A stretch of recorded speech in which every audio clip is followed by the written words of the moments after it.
Hey, what's going on, everybody? Steve here with Rake and Profit over at rakeandprofit.com. And in today's video, I want to talk about selling on Amazon. And I want to talk about the reality of Amazon. Amazon's a challenging business.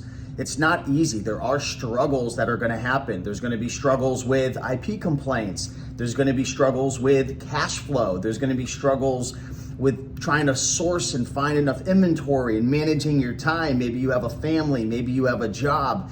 Selling on Amazon is certainly not easy. Now, once you get the ball moving and you put systems in place and you get virtual assistants and you're doing it a couple of years and you really fine tune your business, it certainly gets easier.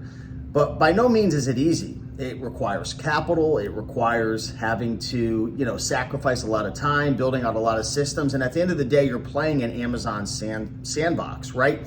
It's a challenging business. I would say if you're going to go to thrift stores and do it, where you're just going to library sales, thrift stores, and maybe you're sending in a couple boxes a week and your cost of goods is very low and you're a one-man, one-woman show, and maybe you want to make $1,000, $2,000, I would say it's a lot easier. But really, this video is focused on building a business out of it. And when I think of a business, I'm not saying doing it part-time or going to thrift stores isn't a business, but you are the business. You're literally running a job. You're doing everything. If you get sick, if you're not able to work, you stop working, the business is essentially going to slowly die. I mean, if you're FBA, your stuff will keep selling, but it's going to dwindle down. But the only way that you can keep your business going and generating consistent income, doing like the thrift model and stuff, if you're a one-man, one-woman show, is you have to actively work. That's not a business, like in my eyes. It's a business, but it's not like a business.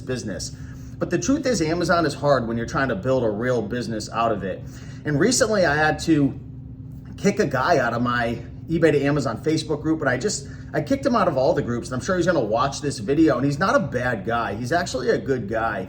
But in almost every single post, every time I talk to him, in the DMs, in the messages, and again, he's a good guy, he's just complaining. He's just pessimistic. He just has this mindset that it's not easy, it's hard, it's challenging, cash flow issues. Not everybody has money like you, Steve. It's a tough business. Of course it's a tough business. Where in the world are some of these people coming from where they think that it's an easy business? There ain't no business that's easy. And the ones that look easy, they're only easy because the person's been running it for so long. Be very careful, right? I made the decision to kick this guy out of my group and out of the Facebook groups because I said to myself, selling on Amazon's already hard. Plus, I'm creating content, I'm engaging, I'm trying to, stay in an optimistic place where I can help and I can serve. But I have this gentleman who's just reaching out with just negativity and this and that and cash flow and money, and it's not that easy, and influencer, you can't make money. It's just like over and over and over again. And I make this video not to cry to you, but to cry out that you've got to be careful who you let in your inner circle. And this guy's a good guy. I was actually friends with him, but it got to the point where it's like, this isn't healthy. I know it's a tough business. It's a challenging business. Every business is hard. I know that there's cash flow issues when you're growing your business. I know there's risks of getting IP complaints. I say it all the time. I throw it at you guys all the time, although most people just ignore it and say, he doesn't talk about the risks. You ain't watching my videos. But be very careful who you let in your inner circle. If you're doing coaching, if you're doing one-on-one coaching, even if it's family or friends, if someone just brings you down all the time, even if they're a good person and they don't mean to, sometimes you got to cut them off. And I got this guy posting on my community tab now, you kicked me off all because da-da-da-da-da. He says, you can't take constructive criticism. No, you want to know what I can't take?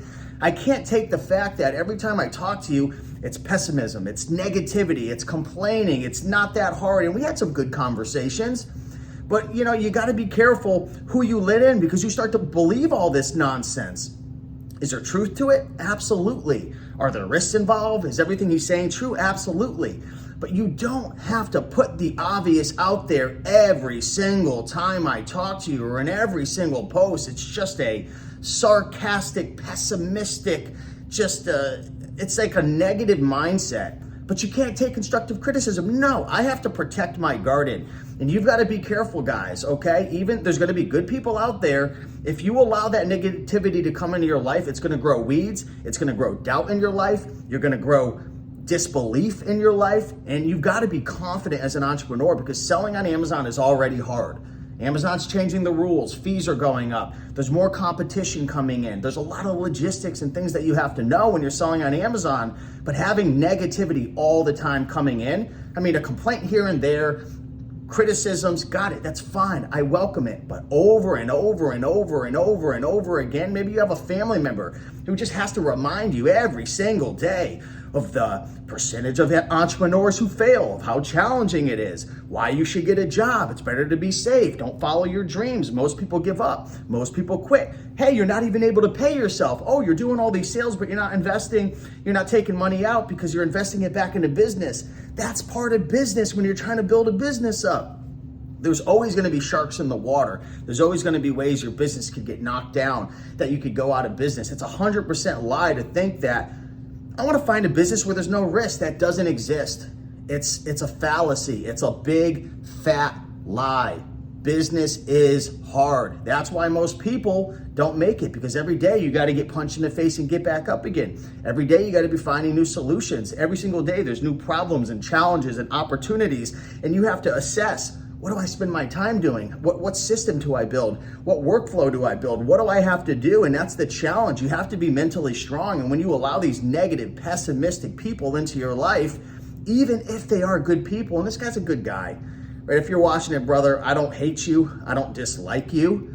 I just dislike the attitude that you have and the negativity and the pessimistic just stature that you bring. It's not helpful. It's just not helpful. And you want to know what? It probably hurts you in the long run, because you keep saying these things to yourself, even though they're true. You keep saying these things, all these fears, and you keep reminding yourself over and over again, even though they may be true. Let me ask you a question. Is it helping you get closer to your goals? Probably not. If you're so pessimistic and negative about selling on Amazon, go get a job. There's nothing wrong with that. With a job, you don't have to worry about cash flow. You clock in, you clock out. You don't really have to worry about finding solutions all the time. Of course, you got to add value, but a lot of times you can blend in with the crowd. Go get a job. Why don't you just get a job? Why sell on Amazon if you're just going to cry about it all the time and complain about it? Amazon's not perfect. But maybe you sell on Amazon because you know that the negativity and the pain of having a job is worse. So you sell on Amazon. So maybe you have to remind yourself of that, you know? Remind yourself that, you know what, I'd rather deal with the BS at Amazon than the BS of having no freedom and, you know, working a job. I don't know. I don't know your current situation. I don't know everything you have going on. But if you're selling on Amazon, you cry all the time and whining and you're in fear, and it's like, is it worth it? Do you know there's a million other things you could be doing? Amazon's not the best thing in the world to do. It's just a good opportunity, but it's not for the folks with thin skin, because it'll drive you nuts. You know, there's been times I've almost lost my mind because I play into all these fears. It's good to listen and take notes and put, you know, systems and strategies in place to prevent and mitigate risk, and that's what I do. But I know it. I'm not stupid. I know there's risks. I know there's a day I may wake up and I might not have an Amazon account. I know there's a day where I may wake up to a counterfeit and they're asking for invoices and I'm not going to be able to provide it. Or, you know, there may be a day where it's just, you know, it's my time to move on. That's why I have multiple streams of income. But I understand the risks and I understand that it's challenging. And I do believe, you know, I need to be more transparent about this. But at the end of the day, if I'm just crying and complaining and sharing negativity, how's it going to inspire anybody? You know, so it's a fine line versus giving all the negative versus, you know, having a balance and you know, trying to inspire people and inspire yourself. And that's really what I'm trying to do every day. I try to wake up and inspire and encourage myself to be successful by modeling other people who are successful and getting around people who are positive and energetic. And I'm not just going to put the wool over my eye, but it comes to the time where it's like, am I hurting myself or am I helping myself? So I'm curious what everybody's thoughts are down below in the comments. Again, to this gentleman, he's probably watching. I don't hate you, brother. I got nothing but love for you. But I got to protect my garden because I only got one, and so do you. So with that being said, much love. I'll see you guys in the next video. Bye.